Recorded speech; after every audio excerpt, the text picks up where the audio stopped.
حضور صلی اللہ علیہ وسلم نے ارشاد فرمایا، ابن ماجہ کی حدیث مبارکہ ہے، حدیث نمبر 4197 ہے کہ پیارے آقا صلی اللہ علیہ وسلم ارشاد فرماتے ہیں کہ جو شخص اللہ کے خوف سے رویا حتیٰ کہ مکھی کے پر کے برابر اس کی آنکھ سے آنسو نکلا تو اللہ عز و جل اس شخص کو جہنم میں نہیں داخل کرے گا۔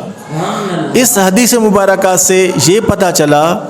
کہ اگر ہم سے گناہ ہو جائے یا کوئی غلطی ہو جائے تو اس پر ہم پیشیماں لازمی ہوں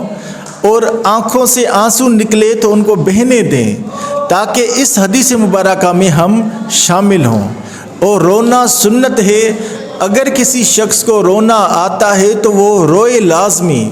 کیونکہ پیارے آقا صلی اللہ علیہ وسلم بھی رویا کرتے تھے۔ اور اس حدیث مبارکہ میں ہم نے سنا کہ جو شخص اللہ کے خوف سے رویا حتیٰ کہ مکھی کے پر کے برابر اس کی آنکھ سے آنسو نکل کے اس کے چہرے پہ لگا تو اللہ عز و جل اس شخص کو جہنم میں داخل نہیں کرے گا۔